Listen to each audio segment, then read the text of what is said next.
Okay, before proceed to our discussion, allow me to play a video. I would assume that you already got this one, watch this video, but for the purpose of our discussion, um, i-watch na muna natin siya.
Okay, so that's the good governance. And anyone from the class who can give a brief explanation or give emphasis on the video that you just have watched. Anyone? Can you hear a voice? Can you hear a volunteer?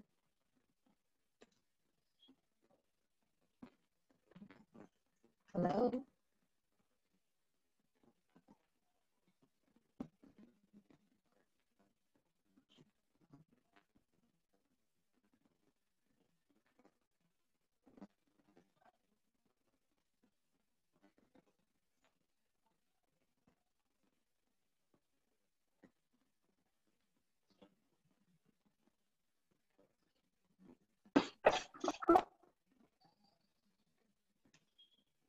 Hello?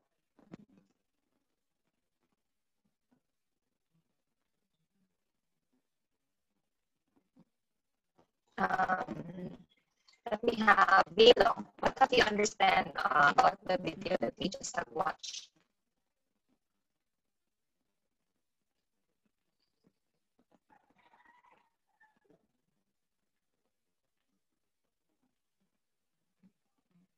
Bilo?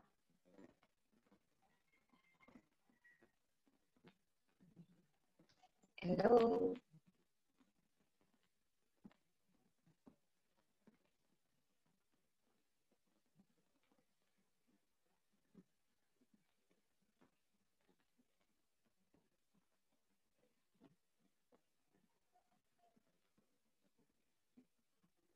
Madungog ako. Nilo, lapay na. Ma'am. Putol-putol po ang tingog, ma'am. Karon, putol-putol ako tingog. Sinasumula po na epekto sa among bukid. Sinihinay na po.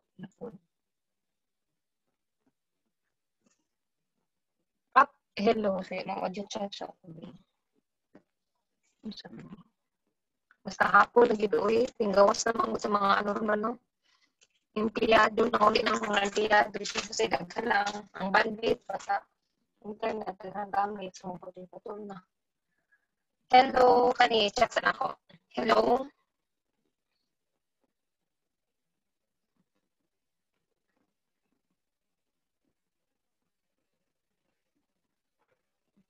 Hello.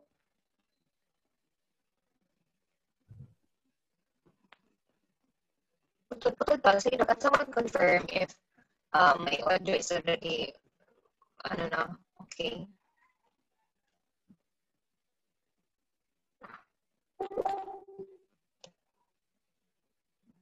Hello.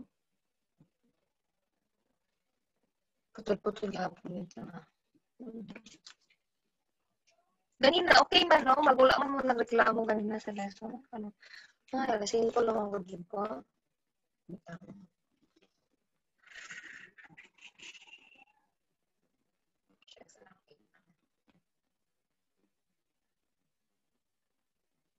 Gala yun ay basta afternoon na.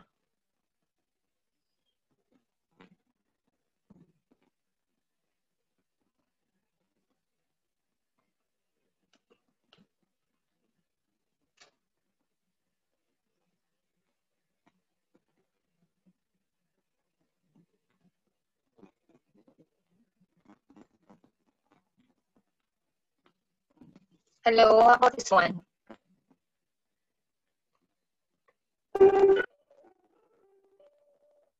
Hello? Hello?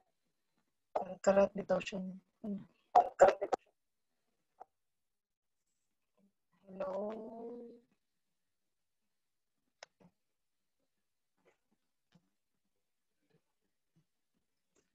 Sige daw, karon. Hello? Madawag na ako tingog. Tapos na. Clear na. Choppy. Oh my God, ako choppy. Choppy man. Pero ganina, okay ra ako tingog, no? Okay ra ako tingog ganina. Katong ano sa klase na to. Pikas klase na to.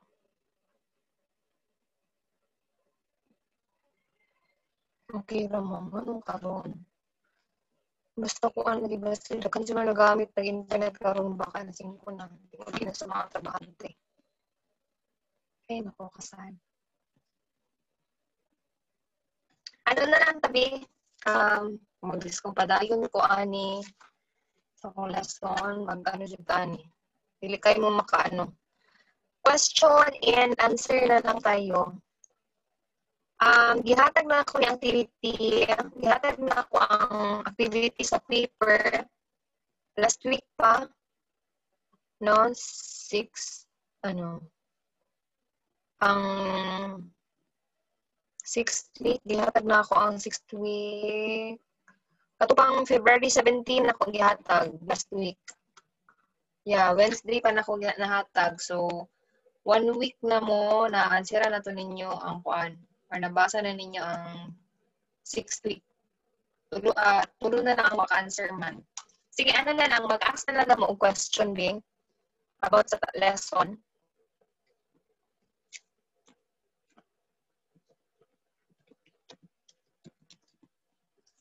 Wala ko madunggan ako. Oh my God. Hello? Oh my God, bakit? Hello?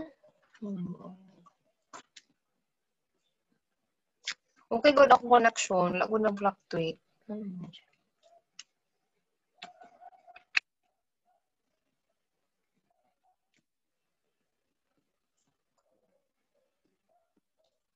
Audio check. Hello. Test mic. 1, 2, 3.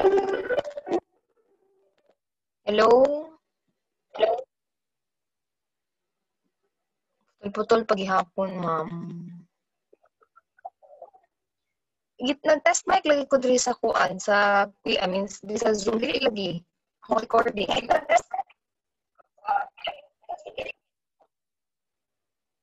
Wala lagi siya nagkaputol. Medyo okay na sa ako. Amang kurog lang gamay. Lagi na mo, nag-vibrate akong tingog. Wala lagi siya medyo okay. O, murag na. Mas hinay ko mag-story. Pagpaspas pod kaayo. Nalaing. Ha? What happened?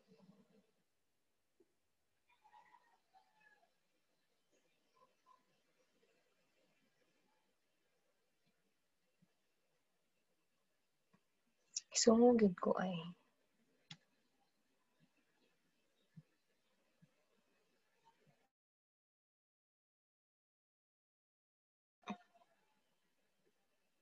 Hello? Audio check na pod ko balik. Hello? Clear na ako tingog? Audio check.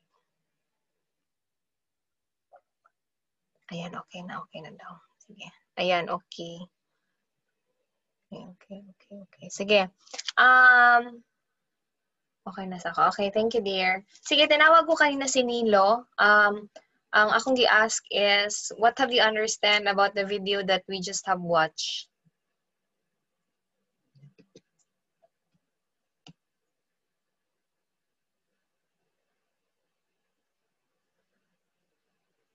Nilo, yung pinakita ko kanina bago tayo start, di ba nag-play ko video, nakita ba ninyo?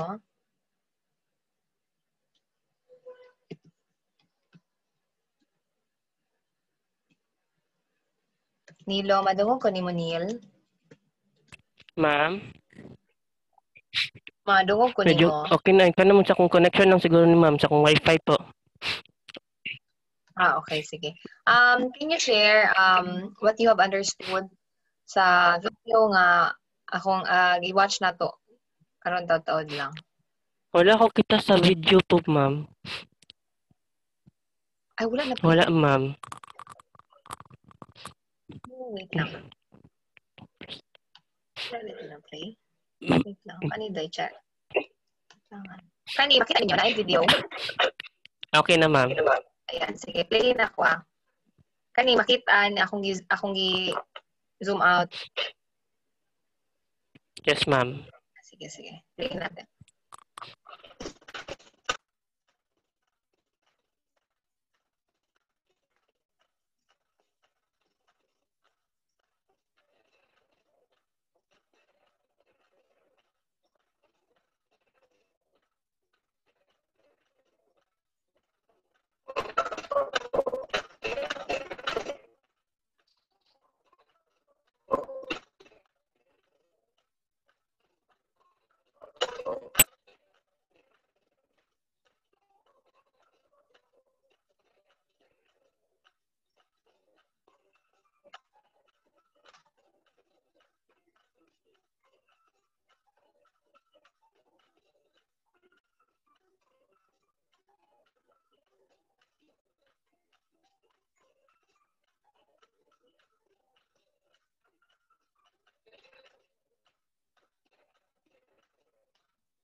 Ayan. Okay, sige.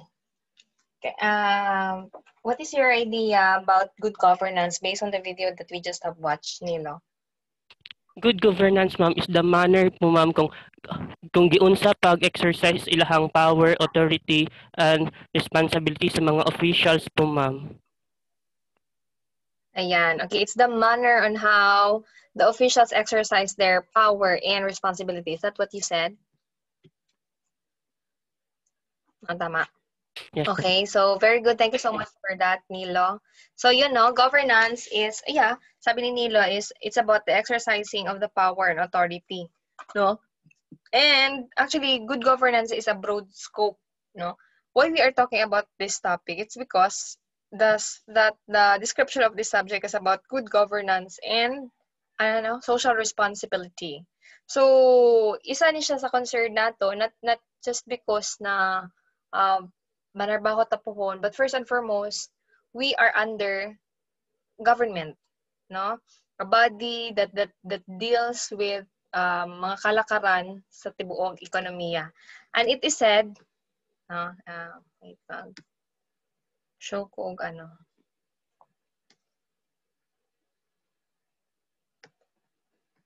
Yan. It is said that a government, wait lang. Yan. Okay. So, a government should work on a triangle, diba, no? For us to be able to know that we have good governance, we need to work on a triangle. Let me ask Rosaline Esmero, what comprises the three triangle or the triangle? Private sector, public sector, and civil sector po.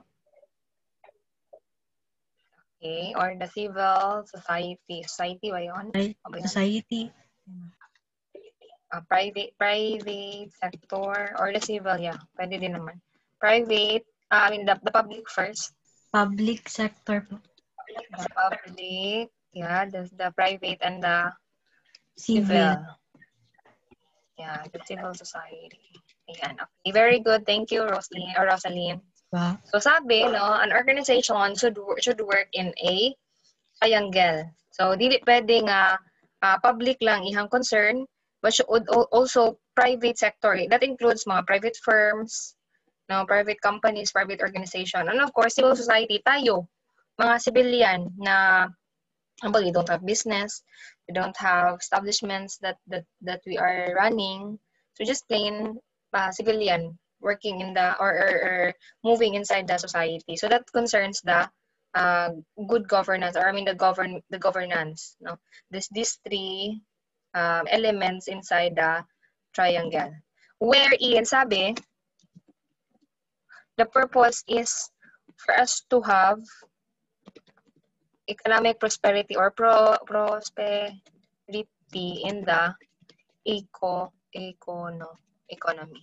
Kasi nga is, if you can see in this definition, governance is the manner in which public officials and institutions acquire and exercise the authority to shape public policy and provide public goods and services. Ito yung mga na-experience natin.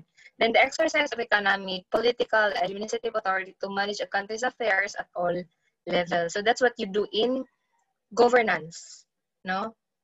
Naga-exercise ka sa authority from the public officials to give, no, from the powers, from the authority or to the people that we have elected. We call them public officials para ma-practice ang public goods, provision of public goods and services. Unsa ang mga public goods and services? Mga roads, diba? Mga highways, public highways, atong ginagamit, mga electricity, and so on. Everything that we do, everything that we see when we go out in our house are part of the governance, no? Mga gina-process, gina-manage sa government, the body that exercises the governance. So in here, ang governance nag-exercise ng economic, political, administrative authority. With that also, in the But in the dealing, naputay tulo ka power, executive, the legislative, and the judiciary. Ayan.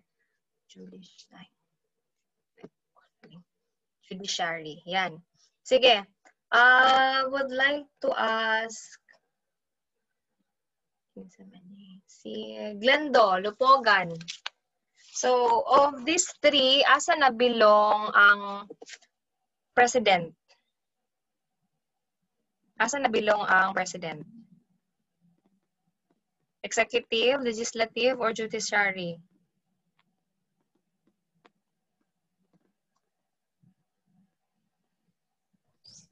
Hello, let me check on Glendo. Sige. Ma'am? Hello, ano yon? Executive, ma'am. Executive, ma'am. Okay, yan. Very good. Kanina kaya parang it's a tone of questioning, manggod.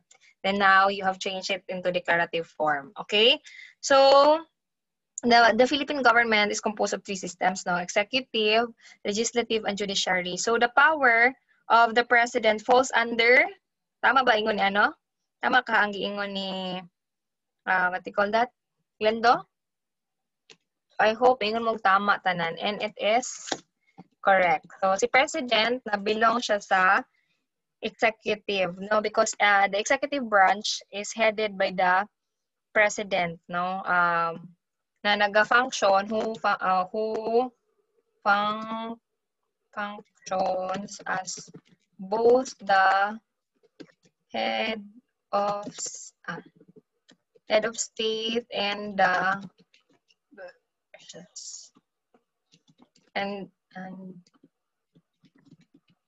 head of government. Okay, so in here sa executive po, si president po, di ba, siya po ang commander-in-chief sa armed forces of the Philippines, di ba, muna kasagaran, madugaro sa mga news nga, si president hawak niya ang mga police, hawak niya ang mga AFP or armed forces of the Philippines because he is really the commander-in-chief. No? Kung sa iyahang imando, based also on the gipanumpaan niya serbisyo sa itong mga public uniform officials, then they will follow, no, sa chief commander or commander-in-chief, which is President Duterte currently. Okay. Another is the legislative branch. Okay. Who are under the legislative branch? Irish Faith. Congress, ma'am. Senate. Mga Okay. House of Representatives. Yan. Congress, Senate, sabi niya, House of the Representatives. Okay. So, katong mga 24 ka senador, nga atong ipang boto, mga congressman, atong congressman diri ron, si kan pa man gyapon, no? Si Alvarez. Alvarez ba yung gibotohan? Let's not deal with that. Kaya base na ay mga tagapikas, diri ng tagapikas partido, patay ta. Okay, so like mga congressman, mga Senate, House Representative. So, first, legislative starts with the Congress. So,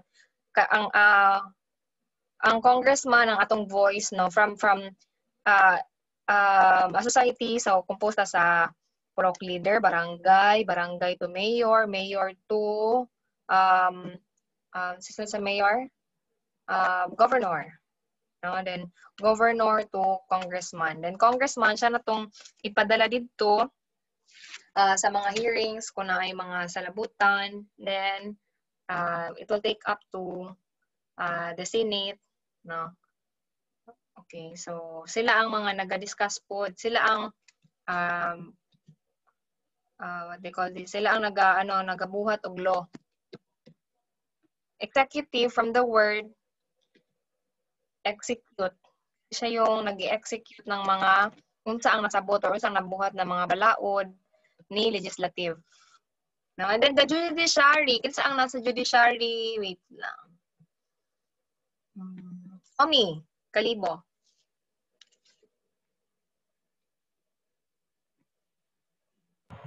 Ako, ma'am. Ako, ma'am. Si Tommy muna. Marinig yung boses ni Tommy.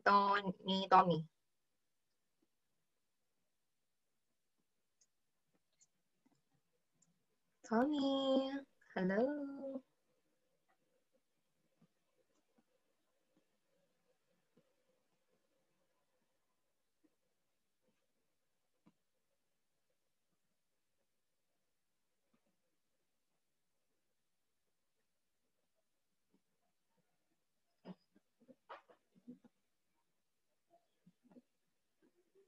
Uy, wala sila Tony. Si Kuan na lang. Jamaica. Marga po ka na ano.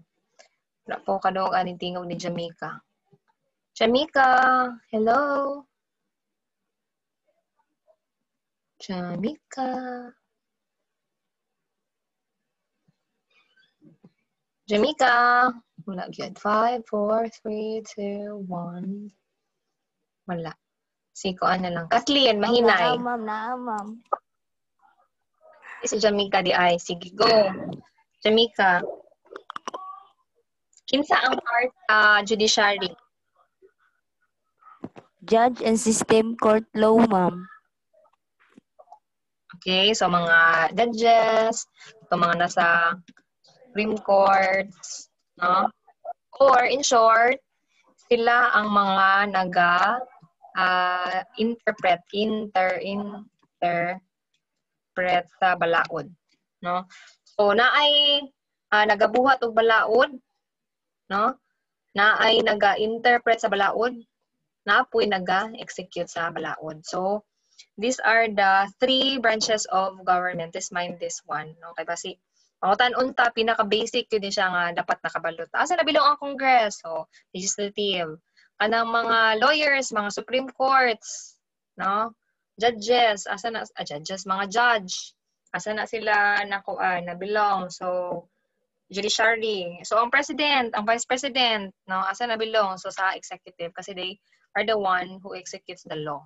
So pinaka-basic na to ni sila na dapat mahibalaan. So another thing that we need to learn about good governance is that they have elements. So, wait lang.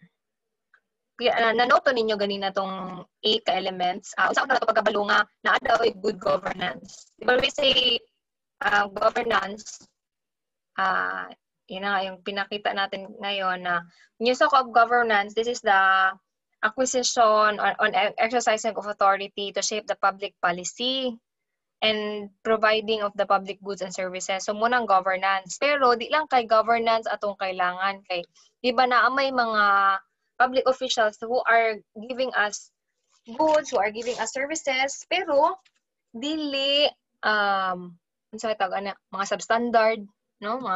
Mga dalan gyud ani kanang living witness yun ani mga dalan nga biskang bag-o pa na buhat gubaon, no, di ta kasabot nga no yung mga projects nga dili mahuman. So those cannot be counted as good governance. So nato gi-present ganina sa video nga elements of good governance, or how can we know daw that there is good governance? Who can give the 8? Ako po, ma'am. Okay. Sige, dear. Kahit okay lang, kahit hindi, kahit Ano, ma'am? Okay, ma'am. So, ang number 1 is ang consensus-oriented. Number 2 is accountable. Number 3 is transparent. Number 4 is responsive. Number 5 is equitable and inclusive. Number 6 is effective and efficient. Number 7 is follows.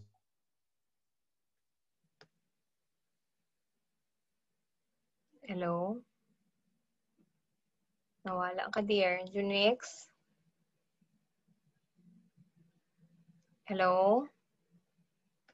Nawala ka lang ga? Hello?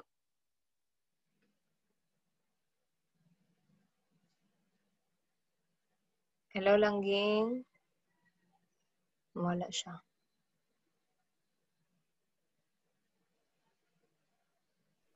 Hello, Langging. Hello? Ayan. Okay na, balik ka na. Sige. Nana ka sa 7. Ano yung 7? Nasa 7 Number ka na. 7 is follows the rule of law. Mm-mm. And number 8 is participatory. Ayan. Very good. Thank you, Junrix. Ayan. So, showing to you now are the 8 elements, no, where we can say that there is a good governance. So, una daw na ay consensus. What do we mean when we say consensus? So, consensus, ibig sabihin, there is an agreement by everyone, no? Everyone are agree, no, or uyo na ipanag-uyon sa tanan. So, syempre, when there is a law, no, dili na siya pwede nga, okay, gusto ko og batas pa to mga, di ba na may mga bill nga gipang I think it was Cynthia, correct me if I'm wrong, I think it was Cynthia Villigar who proposes a bill na wala na daw only rice. Tama ba ko? Nagatanaw ba mo news? Nga na siya nga, pero nag-propose siya atong nga bill kasi during that time, nihit manggod ta og rice. No? So, para daw maiwasan, no, ipagbawal na daw ang only rice. That was actually the bill. Bill is being, dili ko sa balaod. Propose pa lang siya. I don't know, wala pa to siya yun na yung balaod. It's still a bill. No? So, with that, di ba ang legislative ang nagabuhat og balaod, nagapropose na sila. So, kailangan siya na sila yung mga Senate hearing, ginatawag, then discussions and so on before siya ma-approve and before siya i-execute. No? So, before natin ginatawag na consensus good governance, ang ibig sabihin niyan is dapat tanan mag-agree. So, mutong nato yung mga hearing and so on, ma-discuss, what do you call that, mag-agreehan sa tanan. So, pag ma-agreehan sa tanan, then, that can be a form of good governance. Dili kayo maragi under the table lang, wala pa takabalo, na iuban ng mga balaod nga, siguro, ipangbayaran ang uban ng mga senator ba, para ma-approve na siya, ng mga underground ba, or mga, under the table ng mga action. Open ang mic. I-mute na ko ka-dear ha. Yan, nakamute na siya. So again, there should be consensus-oriented, or again, there should be an agreement by everyone. Another element na kaingon ta good governance is there is accountability or the answerability to the action. So kung ikaw nagbuhat ana nga balaod, no, you must be accountable for that. Kung saan mahitabo nga kunwari na kapalpakan sa gibuhat nga policy, then the person who executes it should be accountable for it. Dili kay manghugas og kamay. There should be a good governance for that. Transparent, diba muna sa government natin ginatawag na transparency. Diba pag na mga projects, so makita ninyo, let's say sa road, na siya yung nakabutan na naka-tarp, na nakabutan kung pila ang budget, ano ni siya, let's say, for road from, let's say, from Rizal, or I mean, from Kaganguhan to, unsa man ang mga ano dira? Say Kaganguhan to JP Laurel, ang budget is 5 million. So nakabutan dito, then kinsa po ni siya na kansa po ni siya mahuman kinsa ang contractor. So and of course, actually now if you really want to kanang ingana jud mo ka na tao nga citizen, ingana jud mo ka very what you call that, responsible citizen, na jud mo makaalamon jud kay mga citizen. Moadto mo og government, you ask for the public reports, no? Pwede kaayo mo tagaan og copy. Because again, transparent ang should be ang government. Then there should be responsive, syempre kung saan kinahanglan, able sila na provide ang government. Then equitable and inclusive, no? So inclusive, big sabihin walay racial discrimination, dili kay pobre ka, dili ka i-accommodate sa government to kay labot, or unsa ba kanang low class ka dili ka labot. To inclusive, tanan apil dato, pobre, average, tanan equitable, pantay-pantay, no? Walay even though I'm speaking this one this is very ideal kasi nay manggoy uban maingon sa inyo, ma'am, dili gina mo na tabo, ma'am. Makita lagi nato sa news, ma'am, nga daghan lig mga pandaot, no, uban black propaganda, but there are some who are really true. Yung kanang, di mo ginawala mga corruption and all. Pero supposedly, ideally, no, ang good governance should be equitable. No, kanang pantay-pantay tanan yung pagtanaw. And of course, inclusive siya, dili siya pro for dato. That's why it was a big hit, no, katong kung nagatanaw mo news. And I hope so, magatanaw mo news dili lang kasi TikTok, no? May mo sige TikTok, sige magtanaw ta news po sa hay para natay kaalaman nun sa inahitabo sa atong society. Katong time nga nag-declare ang BIR nga maghatag sila o sa term ato nila bonus or something gift sa mga senators, 24 senators, I think it was 2 million. So unsa yung reaction ana, di ba mura og wow, amazing. Kita kay nagkalisod magita mangita og trabaho, kalisod man ganita o pangita o kwarta, nya kato sayo lang ihatag. No, because what? Kay tungod sila ang lawmakers and so on. So dili dapat ingon ana, it's not a practice of good governance. Another is when we can say good governance if there is if the process is effective and efficient. Effective, ibig sabihin you can do what should be the right thing to do, and efficient, you can do it in a less and fast way, less error way, parang and also pas imong pagkatrabaho. So kay supposedly no kanang mga build program supposedly kung sa ang gipangayo nga mga panahon nahuman siya dapat para atong gi-promise ni Noynoy, di ba? Pinoy nga supposedly mahuman tong railroad ba ito yung i-promise, no? Or MRT sa Cavite. Yan, nahuman lang yung term, wag yun nahuman. It was not effective and also it was not really efficient of him. No? Another is a good government should follow the rules. Siyempre, no? Kung sa ang balaod sundon, ningon sa balaod nga bawal ang corruption, siyempre. Bawal ang terorismo. So, siyempre, we do not give a share on those kay mga bad to nga mga buhalang katunon. And of course, it is participatory. So, you need to put yourself into it. You need to participate. You need to cooperate. Okay? So, those are the elements that we can say that a government is practicing good governance if nakakaaning walo ka elemento. Okay, the consensus-oriented, the accountable, the transparent, expansive,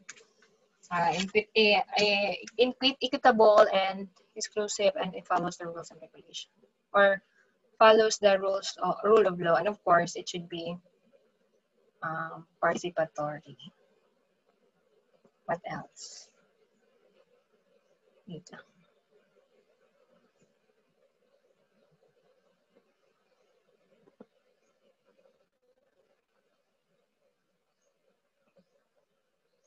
Okay, sige.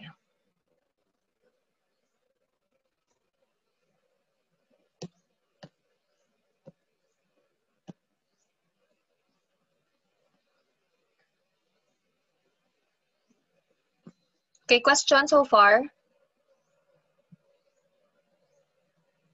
Sa good governance, mga pangutana, clarificaciones, na ba? Question so far?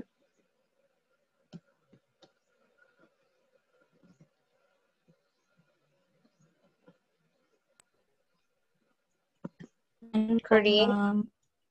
Okay, sige. Akala ko meron. Wala po, ma'am. Okay, sige. Wait lang.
Okay, so if you don't have any question about good governance, at the very concept, ang pinaka-concept lang sa good governance ang akong gusto itulo. Kay, again, no matter how, no matter how long I explain here, di pa niyo makutahatanan mo ng, ang mga concepts lang yun akong ginakuha. Para mag-get ninyong idea. Now, we're gonna have ESG. So, I'll be playing another video.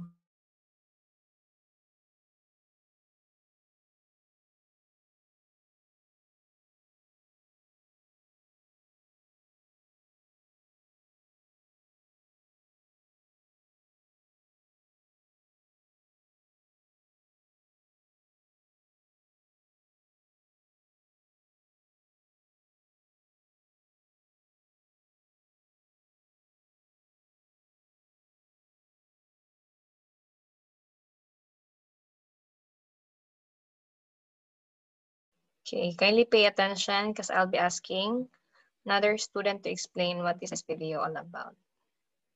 Makita? No? Okay.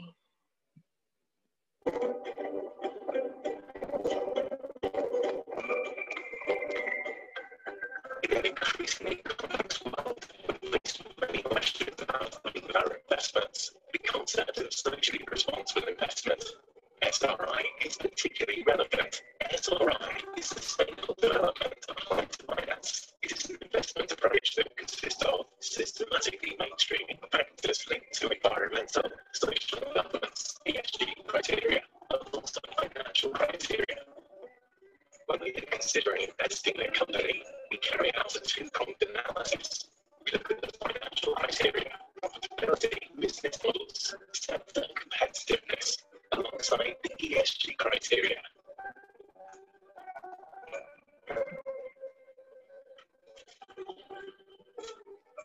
ESG.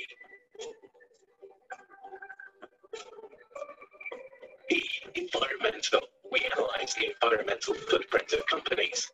For example, initiatives in areas such as energy saving and the reduction of pollutant emissions.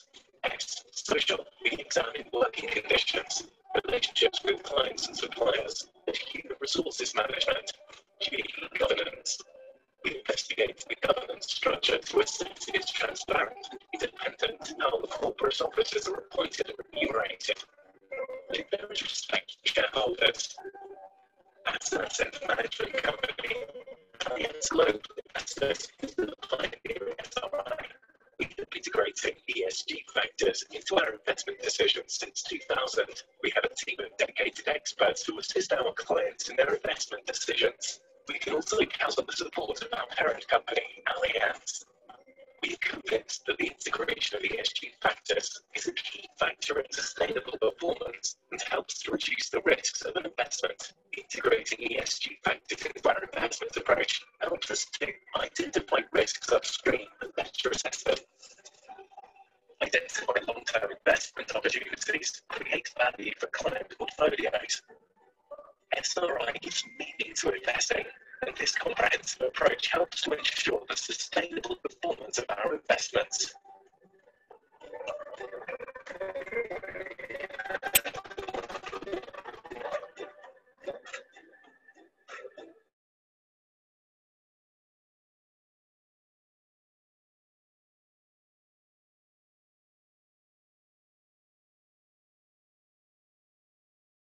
Okay.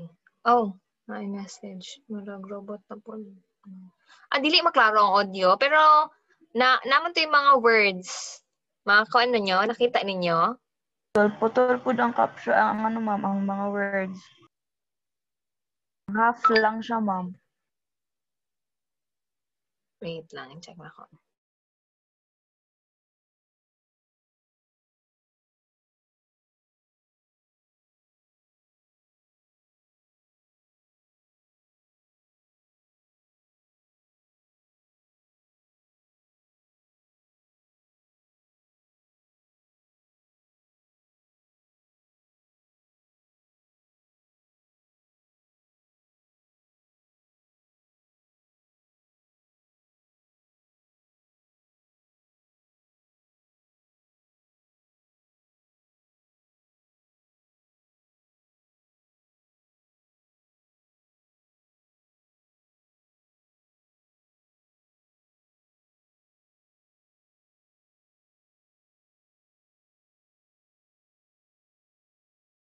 Naghina, Jay, ako net.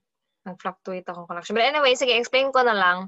No? So, another topic, if you have already read your lesson in the Kuiper, is the ESG, is the ESG, no, or what we call the environmental social governance. Environmental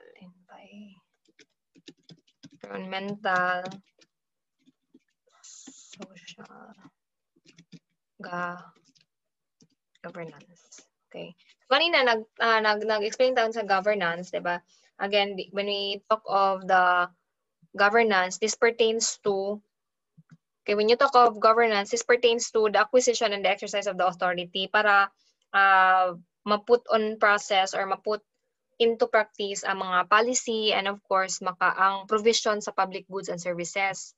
And then we had the good governance, katong mga elements para makaingon ta na there is really a practice of good governance.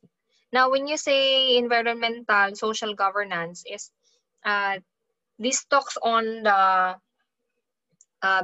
business where it involves SRI or ginatawag nato nga sustainable development in investing. No? So it's more on the business side.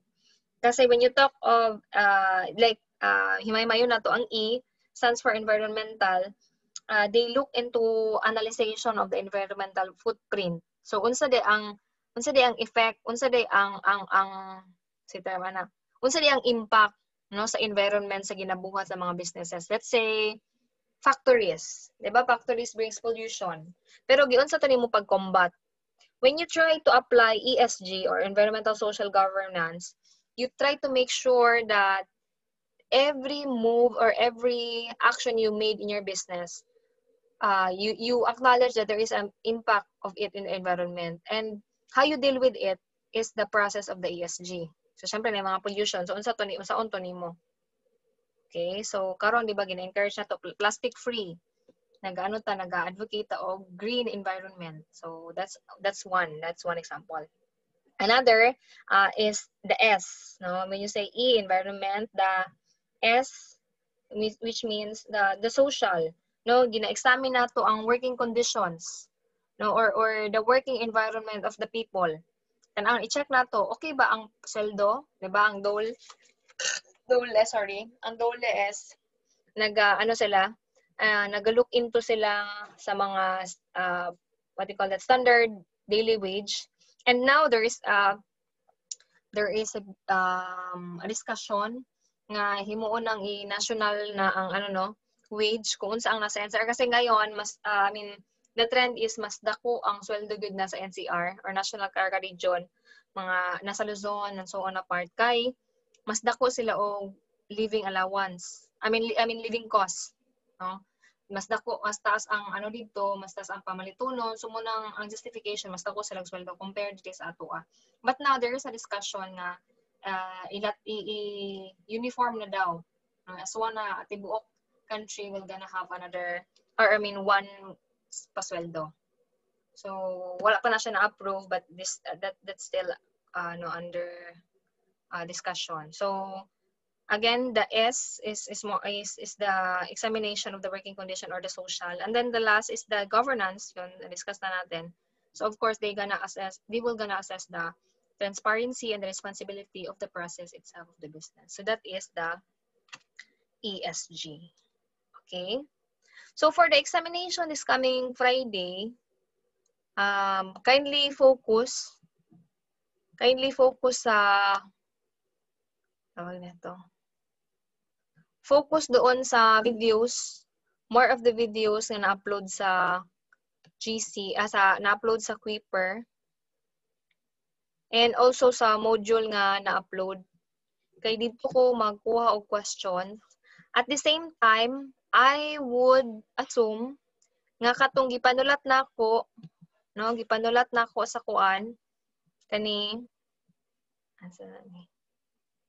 inyohaning na inyo ning na capturean, no, inyo ning appeal po rin siya sa examination.